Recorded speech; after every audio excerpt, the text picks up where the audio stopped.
Sa pagpirma ng Pangulo para sa 2026 General Appropriations Act, magsisimula na rin ang iba't ibang ahensya sa kanilang paggamit ng nakalaang pondo, kabilang narito ang kagawaran ng kalusugan.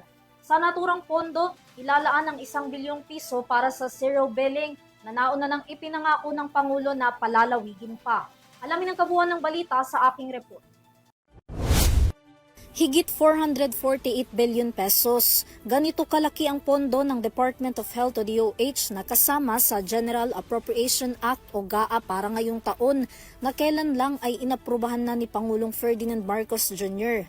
Sa kabuuan ng budget na ito, 1 billion pesos ang inilaan para sa Universal Healthcare Fund para sa zero balance billing ng DOH sa mga local government unit o LGU hospitals na sakop ang inpatient services sa basic accommodation.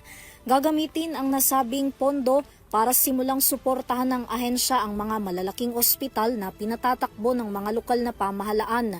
Sa kabila nito, nilinaw ng DOH na dadaan pa rin sa eligibility criteria, reporting requirements at compliance obligation ng mga ospital para maging kabilang sila sa mga pagamutan na aalalayan ng ahensya para sa pagpapatupad ng zero billing.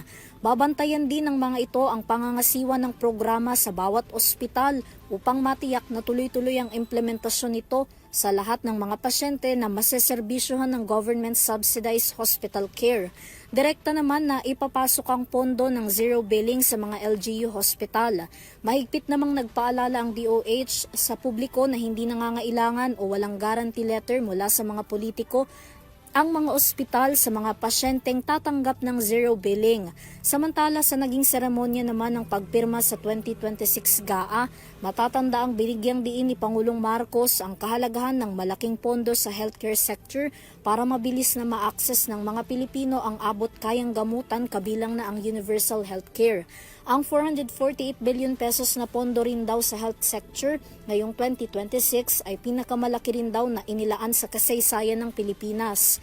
Samantala, matatandaan na noong 2025 matapos ang ika-4 na State of the Nation Address o SONA ng Pangulo, nasimulan na rin ang pagpapatupad ng bayad na bilmo o zero balance billing sa unang 80 ospital sa iba't ibang lugar sa bansa kung saan nasa higit 1 milyong mga pasyente ang naserbisyohan ng programa.